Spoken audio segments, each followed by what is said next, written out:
Public examinations prevention of unfair means amendment bill 2026 के support में खड़ी हुई हूं। अध्यक्ष जी, ये एक ट्रांसफॉर्मेटिव अमेंडमेंट है। इसकी न केवल आवश्यकता है बल्कि ये आज के समय की मांग भी है और इस अमेंडमेंट को लाना आदरणीय प्रधानमंत्री श्री नरेंद्र मोदी जी की संवेदनशीलता और उनकी जिम्मेदाराना सरकार का प्रमाण है। अध्यक्ष जी, जब एक कॉम्पिटिटिव एग्जामिनेशन कॉम्प्रोमाइज होता है तो उसका असर केवल उस कैंडिडेट पे नहीं होता जिसका भाग्य दांव पर लग जाता है। इसका असर तो उस उनींदी मां पर भी होता है जो सुबह 4 बजे गर्म दूध और भीगे हुए बादाम अपने बच्चे को खिलाती है। उसका असर उस पिता पर भी होता है जो अपनी इच्छाओं का त्याग कर कर उस बच्चे की फीस भरता है।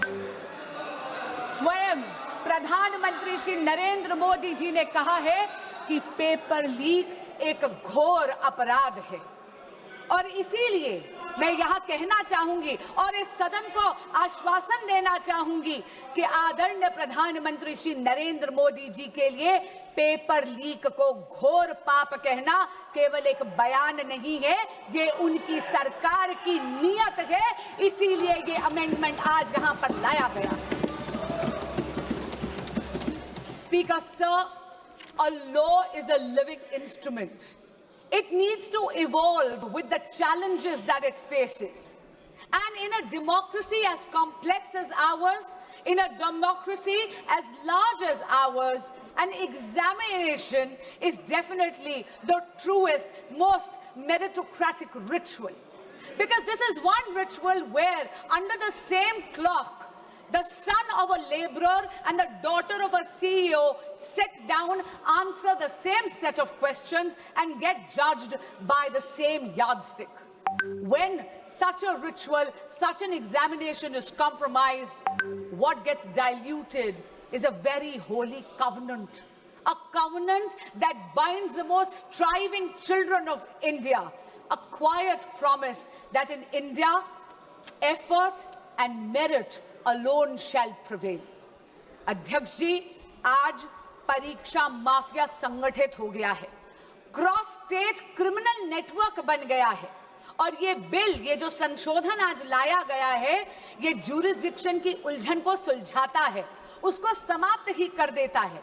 क्योंकि इस बिल में ये प्रावधान है कि केंद्र सरकार एक स्पेशल टास्क फोर्स का गठन कर सकती है इन्वेस्टिगेशन के लिए और एक बार जांच शुरू हुई तो घड़ी की गिनती चलने चलती है न्याय के पक्ष में। क्यों? क्योंकि ये बिल ये प्रावधान भी देता है कि हर स्टेट और हर यूनियन टेरिटरी में एक स्पेशल फास्ट ट्रैक कोर्ट का गठन हो। यही नहीं, इन्वेस्टिगेशन एजेंसीज को ये बिल ये कहता है कि आपको मात्र 2 महीने के अंदर अंदर पूरी की पूरी प्रक्रिया समाप्त करनी है और जो फास्ट ट्रैक कोर्ट है उसको पूरा का पूरा ट्रायल 3 महीने के भीतर भीतर खत्म कर कर अपना फैसला देना है। डे टू डे ट्रायल के साथ साथ ये भी प्रावधान इस संशोधन में दिया गया है कि स्पेशल पब्लिक प्रोसिक्यूटर्स अपॉइंट करे जाएंगे।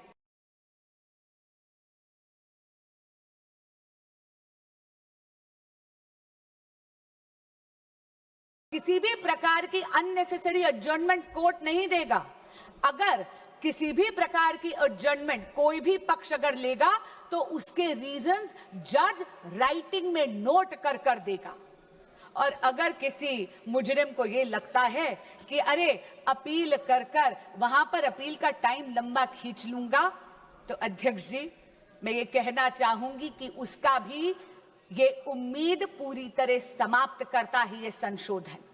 क्योंकि ये संशोधन ये कहता है कि appeal directly division bench of high court को जाएगी, यानी कि जहां पर 2 जजेस न्यायपीठ पर बैठे हुए हैं और अपील भी मात्र 3 महीने के अंदर अंदर समाप्त कर कर उसका फैसला सुनाया जाएगा।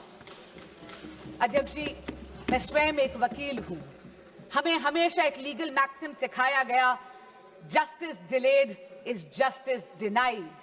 ये यही आत्मा बन गया है इस संशोधन का, और इसके लिए मैं आदरणीय प्रधानमंत्री श्री नरेंद्र मोदी और एनडीए की सरकार को बधाई देती हूं। स्पीड के साथ साथ ये संशोधन सजा को भी और कठोर करता है। आप ये देखिए कि अगर साधारण अपराधी है तो उसको 10 लाख नहीं 50 लाख का जुर्माना देना पड़ेगा अब, और उसकी सजा भी 3 से 5 वर्ष की बजाय 5 से 10 साल तक बढ़ा दी गई है। अगर कोई सर्विस प्रोवाइडर इसमें जुर्म करता है तो उसका जुर्माना बढ़ाकर 5 करोड़ रुपए कर दिया गया है और 8 साल के लिए उसको डीबार कर दिया जाएगा। और यही नहीं, अगर कोई क्रिमिनल ऑर्गेनाइजेशन इसमें है, कोई संगठित अपराध इसमें अगर पाया जाता है तो मिनिमम फाइन 10 करोड़ रुपए कर दिया गया है और जेल का टर्म 7 से 10 वर्ष कर दिया गया है। And therefore, Speaker, sir, this amendment protects merit, it preserves fairness and safeguards the dreams of India's youth. It provides for expeditious investigation. It provides for time-bound trial procedures while reinforcing institutional accountability across the entire examination ecosystem. This amendment is the product of a responsive governance by a responsible Modi government. But Speaker, sir, this reform is not in isolation. अध्यक्ष जी, प्रधानमंत्री श्री नरेंद्र मोदी जी तो वो नेता हैं जो youth lead development का मूल मंत्र देते हैं विकसित भारत के संकल्प को सिद्ध करने के लिए, और इसीलिए परीक्षा में चर्चा कर कर उन्होंने अपने व्यक्तिगत समय का निवेश करा है इस देश के युवाओं में। उन्होंने तो ये सुनिश्चित करा है कि हमारे देश का बच्चा एग्जाम वॉरियर से एग्जाम वॉरियर बन जाए। पिछले 12 वर्षों में शिक्षा के क्षेत्र में मोदी सरकार के अथक प्रयासों से रिफॉर्म एक्सप्रेस चल रही है। आप देखिए 12 सालों में अध्यक्ष जी, medical colleges and medical seats have doubled, दुगनी हो गई है उनकी संख्या। यही नहीं, आईआईटीज अब 16 के बजाय बढ़कर 23 हो गई हैं। आईआईएम्स 13 से बढ़कर 21 हो गई हैं। Functioning AIIMS, all India institute of medical sciences अब 7 नहीं, मोदी सरकार के कार्यकाल में 7 से बढ़कर 20 हो गई हैं। यही नहीं, नंबर ऑफ यूनिवर्सिटीज भारत में मोदी जी के कार्यकाल में 60% से ज्यादा हो गई हैं, बढ़ गई हैं। As far as higher education enrollment statistics are concerned, अध्यक्ष जी, 91 लाख एडिशनल स्टूडेंट्स अब हायर एजुकेशन के इंस्टीट्यूट्स में एनरोल करते हैं, जिसमें से 50 लाख महिला स्टूडेंट्स हैं, फीमेल स्टूडेंट्स हैं। और हाँ, एससी स्टूडेंट्स की एनरोलमेंट तो 44% हो गई है। एसटी स्टूडेंट्स की संख्या बढ़कर 65% हो गई है। अध्यक्ष जी, ये विस्तार केवल अफसरों का विस्तार नहीं है, ये सामाजिक न्याय का विस्तार है। लेकिन मोदी सरकार ने रिफॉर्म्स को केवल इंस्टीट्यूशंस तक सीमित नहीं रखा, डिजिटाइज कर कर यह सुनिश्चित कर दिया कि दीक्षा के माध्यम से एजुकेशन हर बच्चे के मोबाइल फोन तक पहुंच जाए। ईट पाठशाला के माध्यम से पूरी की पूरी लाइब्रेरी अब बच्चों की हथेली में है। CUET जैसा एडमिशन प्रोसेस के लिए एग्जामिनेशन लाकर एडमिशन प्रोसेस को और ज्यादा पारदर्शी यानी ट्रांसपेरेंट बना दिया, और NEP 2020 में भारत की एजुकेशन सिस्टम को रिजिड स्ट्रीम से मुक्त कर दिया गया है। यदि कोई स्टूडेंट बायोलॉजी के साथ साथ म्यूजिक पढ़ना चाहता है तो उसको अब अपनी प्रतिभा में किसी एक सब्जेक्ट का चयन करने की जरूरत नहीं है, क्योंकि नरेंद्र मोदी जी ने यह सुनिश्चित कर दिया है कि प्रतिभा ना परिस्थितियों की अधीन होनी चाहिए और ना ही एजुकेशन स्ट्रीम्स की मोहताज। अध्यक्ष जी, जब अफसरों का विस्तार होता है तो उसके साथ साथ उन अफसरों की निष्पक्षता भी सुनिश्चित करनी अनिवार्य है। ये अमेंडमेंट बिल 2026 का यही सुनिश्चित करता है। अध्यक्ष जी, इस सदन में पिछले 2 वर्षों से मैंने देखा है कि बहस तथ्यों पर होनी चाहिए, बहस नैरेटिव पे नहीं होनी चाहिए, बहस प्रमाणों पर होनी चाहिए, बहस पूर्वाग्रह पर नहीं होनी चाहिए। इसीलिए मैं ये जरूर कहना चाहूंगी आपके माध्यम से विपक्ष के साथियों को, सबसे पहली बात तो बेल सरकार नहीं, इस देश का कोर्ट देता है और लोकतंत्र में judiciary is independent of the executive and the legislature. दूसरी बात मैं ये कहना चाहूंगी, कांग्रेस के साथी और विपक्ष के कुछ साथी एक नैरेटिव बिल्ड करने की कोशिश कर रहे हैं, जैसे कि पेपर लीक की समस्या, एग्जाम कॉम्प्रोमाइजिंग की समस्या केवल और केवल 2014 के बाद पैदा हुई है। अध्यक्ष जी, मीडिया की रिपोर्टों का अगर हम सच माने तो विपक्षी दलों के जहां जहां पर शासित राज्य हैं और पिछले जब एक दशक था, जब 2014 से पहले कांग्रेस लेड यूपीए सरकार था, तब एक नहीं, 2 नहीं, बल्कि टोटल 22 बार पेपर लीक होकर कैंसिल करने पड़े।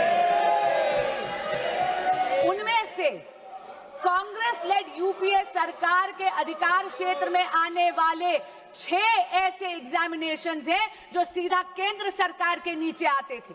अध्यक्ष जी, AIIMS PG examination 2006, ICAI CPT examination 2007, CLAT 2009, Railway Recruitment Board examination 2009, AIEEE 2011, SSC CGL examination 2013, ये सारी की सारी पेपर लीक तब थी जब विपक्षी दल सत्ता में था, यानी कांग्रेस लेड यूपीए गवर्नमेंट थी।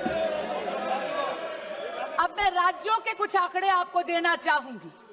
राजस्थान में जब कांग्रेस की सरकार थी तो REET, RPSC, senior teacher recruitment, police constable examination recruitment, forest guard recruitment, CHMO recruitment exams leak हुए। टीएमसी की जब सरकार थी, पश्चिम बंगाल में टीचर रिक्रूटमेंट स्कैम में सुप्रीम कोर्ट ने 27,753 अपॉइंटमेंट्स को कैंसिल करा गया, क्योंकि उन्होंने उसमें फ्रॉड और मैनिपुलेशन पाया।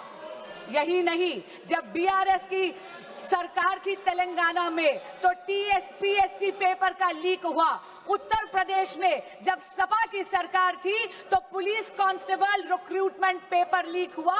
तब तो सॉल्वर गैंग्स और ऑर्गेनाइज्ड एग्जाम फ्रॉड के गैंग्स वहां ऑपरेट करते थे।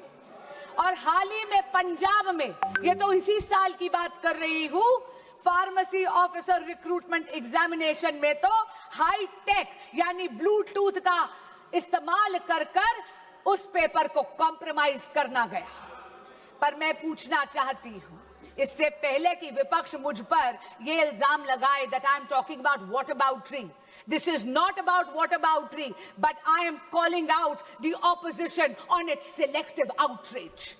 मैं पूछना चाहती हूं विपक्ष से कि अगर ये सिद्धांत की लड़ाई है तो सिद्धांत सरकार देख के बदल कैसे जाता है। मैं पूछना चाहती हूं कि अभी खड़े होकर इन्होंने तत्कालीन केंद्रीय शिक्षा मंत्री की बात करी, क्या माननीय गौरव गोगोई जी ने अभी तक पंजाब के एजुकेशन मिनिस्टर का इस्तीफा मांगा है या नहीं?